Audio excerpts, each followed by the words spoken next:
Ernesto Tenenbaum rompió el relato de Milei tras mentir sobre los números de la economía con su gobierno. Salimos de ahí y nos metemos en Javier Dice. Javier dice lo siguiente: me encantaría ver una fila de todos los periodistas basuras para pedir perdón. ¿Sabés qué? Sentate, Javier, digo, con todo respeto, ¿no? Por mentir tan fuerte durante los últimos meses en estos datos. Se les explicó y aún así insistieron. Veremos de qué están hechos, fin. Y después Javier dice, reflexión. Cuando te pasaste diciendo algo y aparece el dato que te contradice, ello puede obedecer a que cometiste un error o que mentiste. Si fue un error y sos una persona de bien, pedís perdón. En otro caso, sos una basura y sos digno de todos los insultos. Fin, nol salp. Nol salp es no odiamos lo suficiente a los periodistas. A ver, vamos a dar un poco de contexto. Si vos mirás la foto de la economía de este momento, de algunos elementos, Milei tiene algunas cosas que cualquier presidente soñaría. Que hay dos indicadores que son indicadores recontra macro, que si se combinan para mal está todo mal. Por ejemplo, si el indicador del producto da para abajo, es recesión. Y si la inflación da para arriba, está mal. Es la peor combinación posible. ¿Cuál es la mejor combinación? La inflación da para arriba. La inflación da para arriba. ¿Qué dije? Creo que dije la recesión. La inflación da para arriba, está bien. A ver, de nuevo, el mejor escenario posible es que la economía crezca y la inflación baje. Bueno, en este momento eso pasa. Si la economía de alguna manera crece, aunque vos no lo sientas, que es otra cosa, y la inflación baja. Entonces Milei puede salir y decir, a ver, los quiero en fila a los periodistas basura, arrodillados, y yo paso por al lado y tal vez les pido algo más. Y puede agarrar y decirlo y qué sé yo. Lo que pasa es que eso puede ser hecho de una manera justa, ¿no? O injusta, y además puede generar dudas respecto del futuro, y por ahí no es tan así. Y uno de los temas con Milei es que agranda todo y deforma todo. Entonces hay tanta manipulación de datos en lo que él dice que no te alcanza el día para decir, mira, esto está mal. A ver, le doy otro cachito de contexto. Jairo hizo una referencia ayer espectacular, porque Milei había dicho en el reportaje con Trebuch del viernes que la Argentina es el 23º país con más capacidad de fuego del mundo. ¿Lo tenés el audio ese donde dijo eso? Escúchalo.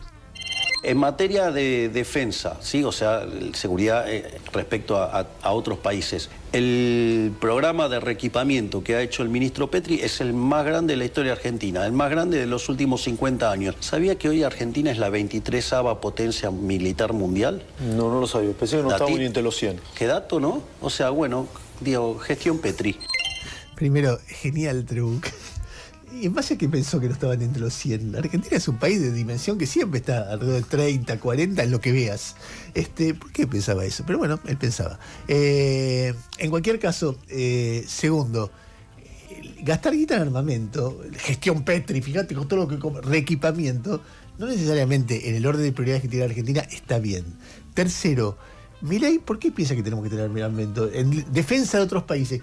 ¿A qué guerra estamos yendo? ¿Quién te está por acabar? Por atacar, perdón. ¿Quién te está por...? No sé, no entiendo por qué eso es un mérito, si lo fuera.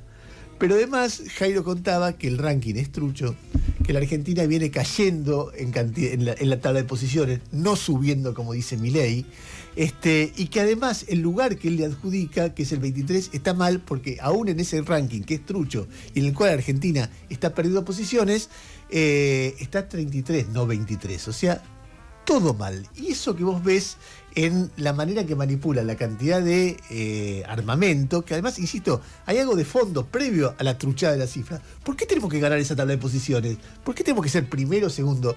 Ni que hablar 23ª potencia mundial. Eso no existe.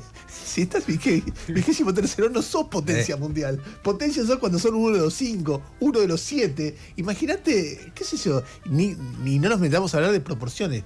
¿Qué relación hay entre la 23 y la primera? Porque es como hablar de soy la 23ª potencia del fútbol argentino porque estoy, no sé, quinto en primera C. ¿Entendés? Es una cosa así, todo está mal. Pero sobre todo las cifras están mal. Entonces cada vez que Milei da una cifra, vos decís, che, ¿esto será verdad? Y ayer, cuando él dice, me encantaría la de la fila de periodistas basuras, dice que primer dato que cita un tuit del Ministerio de Economía, donde el primer dato que da dice inversión FBC sube 31,8%. Yo vi eso, ¿cuál es la trampa acá? Porque lo que uno sabe es que la inversión externa, que es el dato que hay que mirar de inversión, está cayendo. Entonces, y que es un dato fundamental para que entren capitales, para que el país se desarrolle. Uno mira mucho eso respecto al futuro de inversión externa. Y yo vengo viendo, cae, y este dice que sube 31,8%. ¿Qué entiende de eso vos, Jairo? Dos cosas. Estamos hablando del informe que da el dato del INDEC, del Producto Bruto Interno, con todos sus componentes, del primer trimestre de este año comparado con el primer trimestre del año pasado. Todas las magnitudes son muy grandes en la comparación, porque el primer trimestre del año pasado fue el peor momento de la actividad económica en general, porque Milei mismo dice aplicamos el ajuste más grande de la historia de la humanidad. Entonces todas las comparaciones dan muy altas, la de la inversión y la del consumo. Hay un secreto que equipara las dos mediciones, más allá de otros detalles, que es que adentro está la importación. La importación, ya sea, mira, incluso vale la pena detallar, en la metodología del INDEC tenés la formación bruta de capital fijo, que es lo que se traduce fácil como inversión, que incluyen lo que sea construcción, maquinaria y equipo nacional e importado, lo que sea equipo de transporte nacional e importado y lo que sea el resto de formación capital de otros activos. O sea que vos todo lo que haya sido la importación de un vehículo para transporte, la importación de una máquina para transporte, te infla la inversión. Entonces no es que vos estás diciendo, che, crece 31% la inversión y se están poniendo 31% más de fábricas que contratan gente y uno asocia la idea de la inversión está creciendo. Entonces, el dato no es que sea falso ni mucho menos, pero se explica así. Compara con una base bajísima de todo parado en el primer trimestre del año pasado, con un momento del primer trimestre de este año donde tenés una muy fuerte participación de las importaciones, ya sea de equipamiento, de material de transporte y también de la construcción. Así se explica ese dato. No quiere decir que el país esté no está bien, pero pujante ni mucho menos. De hecho, si crece 31,8%, sí, la cantidad de equipos que se compran afuera o adentro del país, lo que fuera, sí, significa que hay gente que los está importando para producir más. Sí, o por lo menos también que la base de comparación era que no se movía absolutamente nada y que también, como me decía el otro día en Industrial, cuando el tipo de cambio está barato, hay muchas empresas que tienen espalda que aprovechan para capitalizarse comprando equipos que en algún momento tal vez pueden llegar a usar. No es algo que no ha pasado nunca en la historia, pero al mismo tiempo el mismo Banco Central, por ejemplo, publica los datos de flujos de inversión extranjera directa. ¿Y eso qué es? Es el dato de una empresa extranjera que viene a hundir capital acá. Ese dato está dando negativo, porque hasta ahora en las mediciones del Banco Central son más las empresas que le venden, Telefónica a personal del Grupo Clarín y se lleva 1.500 millones de dólares que las que vienen a poner otra firma acá. Son más las Procter & Gamble que le vende sus activos a Chernahovsky en Argentina, que le da dólares y se los lleva, que las que vienen a poner plata acá. Entonces, el dato concreto de inversión extranjera directa, que se supone va a crecer el día que vengan las grandes inversiones del RIGI, las mineras, etcétera, todavía está dando negativo. Son dos números distintos que tienen la misma idea de palabra de inversión, que no quiere decir que sea uno cierto y otro falso, sino que hay que entender el componente de cada uno. Simplemente hacer hincapié en la palabra todavía, porque si vos decís todavía está dando negativo, presupone que en algún momento va a dar positivo, pero la tendencia es la contraria. Sí, no sé si haría afirmaciones así tan drásticas en todos los sectores, porque, qué sé yo, hay algunos indicios que te dicen, che, puede ser que, no sé, el sueño de la inversión extranjera directa en el litio y llegue muy difícil porque el litio se hundió en el precio en el mundo, hay un quilombo con los autos eléctricos chinos y de golpe quedamos vendiendo que van a venir un boom de inversiones en litio, que algunas sí, otras no. Entonces ahí el todavía no sé hasta cuándo. Tal vez hay inversiones del mundo petrolero que sí ocurran en Vaca Muerta, pero más adelante, y mientras tanto te comas lo que decíamos ayer, cierres de empresas de yacimientos no convencionales. O sea, es todo mucho más discutible, matizado y contundente, mucho menos contundente de lo que ayer vende Milei, mirando la foto del primer trimestre, que solo para completar, si querés después le tallamos la parte del consumo, que Milei hizo también, que vengan los periodistas a pedirme disculpas porque el consumo creció 11,6%.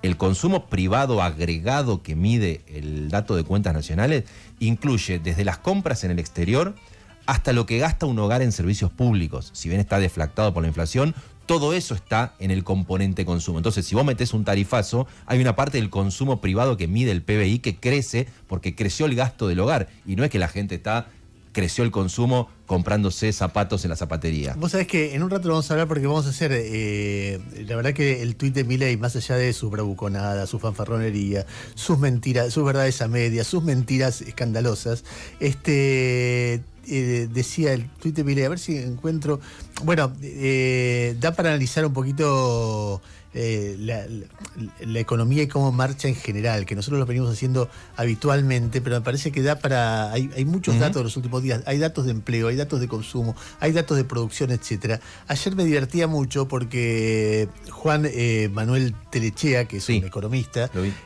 hizo un tuit que decía: según el INDEC, el consumo privado del primer trimestre del 2025 fue el más alto de la última década. Lo tuve que revisar 2 veces porque la verdad es que no cierra, más teniendo en cuenta que no fue un gran trimestre ni en actividad ni en ingresos. ¿Alguien tiene una explicación? Y se generaba todo un debate, que después vamos a contar algunas cosas de ese debate, pero me parece como muy interesante para tomarlo como disparador. Che, estamos en el mejor nivel de consumo de la última década, o sea, desde el 2015 para acá, nunca hubo tanto consumo como el primer trimestre. A mí tampoco me cierra por lo que veo. Yo siempre jodo, y lo cargo con Emanuel Alzagis, que paso por en la esquina de Costa Rica y Soler. Hay 2 restaurantes.